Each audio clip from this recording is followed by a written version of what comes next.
There's nothing more nerve-wracking than dressing up to go out and then looking at yourself in the mirror and seeing all those bags under your eyes and the lines and the spots and all the ways in which you are definitely no longer 21. And you can think to yourself, why would anybody be attracted to this? Because you know your body better than anyone, and you know all the ways in which it falls short. But you make yourself go out and you put on a smile and you hope for the best, even though you feel defeated before you've even begun, because you know that nothing's going to happen. Love is for those beautiful young things with time on their hands and energy and no job to get back to in the morning. And so instead of looking around to see who's around you, instead of flipping your hair and preening and batting your eyelashes, you do what you do best. You focus on making other people feel good.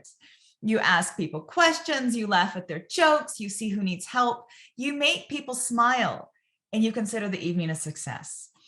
That is one of the wonderful things about us women. We are so good at caring for others, but what we're not so good at is caring for ourselves. We can see the beauty in others before we can see it in the mirror. We hide our light under a bushel because we've been trained to believe that the way we look isn't good enough. It's not how we're supposed to look, and it's not what men find attractive.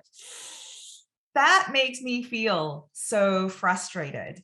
And I get frustrated because none of those myths reflect what we actually know, thanks to science, about what really makes two people click and want to spend the rest of their lives together.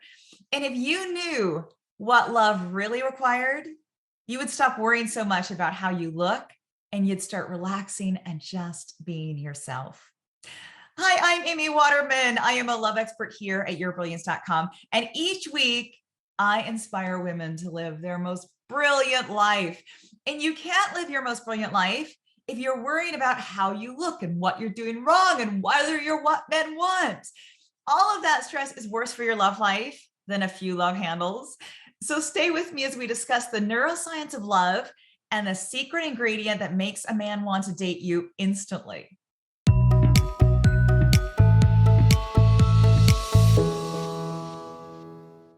A common question I get is, I don't feel attractive. How is anybody going to want me? Okay, so you know when you meet someone and it feels like you have known them forever. This person feels so familiar to you, it almost feels like you've met them before, but of course that's impossible, right? It is so exciting to feel that click because you just know that this person is going to be important in your life. You don't know how, but you just know. That's the feeling you get when you meet your future spouse. You recognize him. And yeah, he's cute in his own way, but his looks aren't the point. The point is you feel completely comfortable with him. Your minds work in the same way. You could finish each other's sentences. And that kind of magic is far more valuable than attractiveness. Now, these days, I only look for that click. So I look for signs that someone is like my people. But it was only recently that I discovered the science behind the click. Okay, you ready for this? The orbitofrontal cortex in the brain, or the OFC for short, is the control room of human emotions. So it evaluates everything you see, you hear, you taste, and it assigns an emotional value to it. So is that view appealing? Do you like the taste? Do you hate that sound? Does that smell disgust you? Those judgments all happen in the OFC, and they happen in microseconds. So you don't know why you like this person, but you just like them. That's your OFC talking.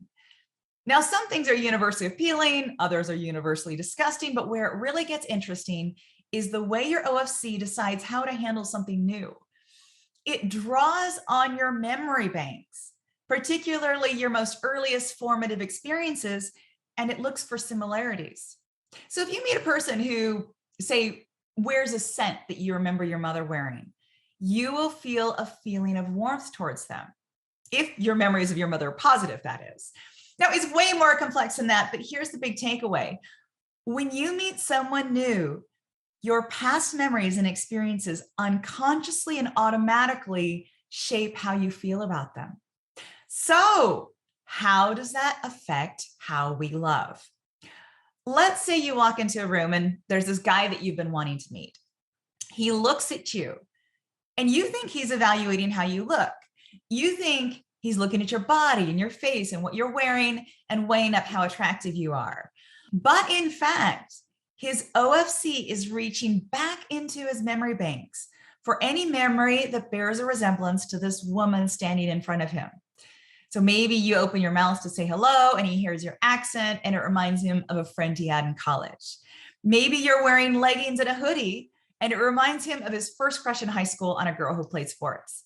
Or maybe you're wearing dark red lipstick and his ex, the one who destroyed his life, always wore that shade of lipstick. Now, you can't control those associations and you don't even know about those associations. And he may not be conscious of them either. All he knows is that he either immediately likes you or he doesn't. Or maybe there's not enough in his emotional memory banks that relate to you and he just feels neutral. Now, don't your looks matter to him? Well, of course, because most men have positive feelings about attractive women. But to trigger a truly deep emotional connection, his OFC needs to connect you with something much deeper than positive feelings about attractiveness, like his earliest childhood memories. It takes a powerful force to push two people together in a lifelong commitment, and strong emotions provide that push. So without a big thumbs up from the OFC, it's unlikely that a relationship will go the distance. Now, the first time I learned about the role memory played in determining who we fell in love with and married was when I studied imagotherapy. Imagotherapy is the brainchild of amazing couples therapists, Harville Hendricks and Helen LaKelly Hunt. It's built on this idea that we are powerfully and irresistibly attracted to people who remind us on a psychological level of our primary caregivers, usually your mom and dad, right? When we meet someone who has characteristics we remember from childhood, even if they're bad characteristics like a sharp tongue or an addiction to alcohol, we feel incredibly drawn towards them. The way they treat us feels familiar. It feels like the kind of love we're used to. And that familiarity creates an instant emotional bond, one we don't get with just anyone. Now, you may never know that your personality resembles his mother's in some key ways, and he may never consciously realize it either, but his OFC knows. His OFC has access to those old memories, and it's telling him that you are a very important person. So he's drawn to you. And when he's with you, he feels like he's home. So he wants to keep you close and never let you get away. There is still so much more to learn about how our memories create love maps that determine who we find attractive.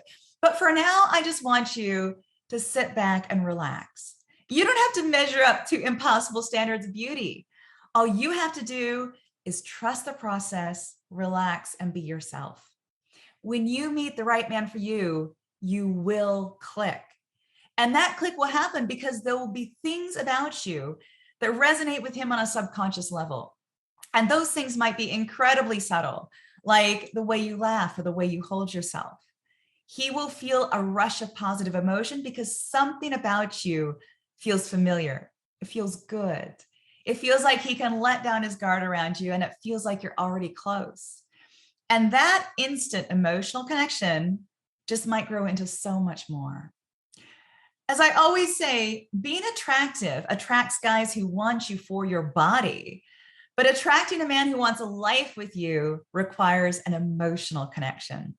Hey, if you learned something from this video, let me know by giving me a thumbs up.